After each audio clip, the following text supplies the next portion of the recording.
ota-onasini suratini ko'rib yig'laydiganlar, ota-onasini sog'inganlar, xizmatini zo'r qilishga ulgurmagan birodarlar agar qaytib kelganda nimalarni muhayyo qilib berardinglar? Agar qaytib kelishganda nimalarni muhayyo qilib berardinglar? Ota-onasi tiriklar ana shu pushaymonni yemasligi uchun boshimizga qo'ngan qush ular. Pirratib tushib ketishi mumkin. Xizmatini qilib qolaylik, duosini olib qolaylik. G'animat bilaylik. Onasi bilan yashaydiganlar kunora ayolingizga, o'g'lingiz yoki qizingizga bir narsani ko'tarib kirasiz. Albatta onangiz buni ko'rib turib xursand bo'ladi, oilasiga olib kelyapti deb. Lekin sizdan bir ozgina e'tiborni xohlaydi. Falon pulli narsa bo'lish shart emas. Bitta paypoq kim otasini o'ldiradi deb qo'yadi. Sizga aytmaydi, ukangizga aytadi, akangizga aytadi. Tushunarlimi?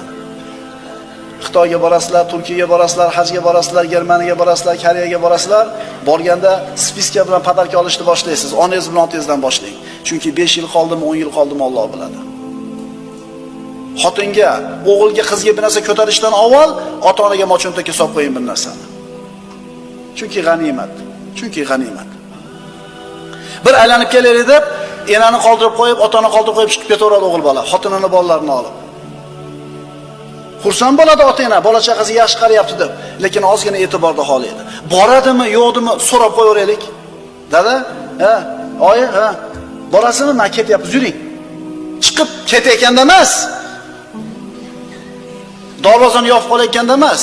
Kelib bormoqchi bo'lgan paytingizda, rejalashtirayotganingizda, menga bormoqchimiz, vaqtingiz bormi? Toqatingiz bormi? Xohlaysizmi borishda? Zaynul Obidin Ali ibn Husayn onasi bilan bir tovoqdan ovqat yemas ekan hech ham. Bir tovoqdan ovqat yemas ekan. Nima uchun bunday qilasiz desa, bitta tovoqdan ovqat yesam, ehtimol onam ormoqchi bo'lib turgan luqmayni ertaroq olib qo'yishim mumkin. Dilini oltib qo'yishni xohlamayman. Shuning uchun alohida yeyman der ekan. Birrul volidayn va ota-onaga oq bo'lishlik. Bu ikkalasi hech qachon teng bo'lmaydi. Biri duolari ijobat qilingan, hurmat ko'rsatilgan banda bo'ladi. Ikkinchisi esa mal'un bo'ladi. Va qado robbuka alla ta'budu illa iyyahu va bil validayni ihsana. Parvardigoringiz yolg'iz uning o'ziga ibodat qilishlaringizni hamda ota-onalarga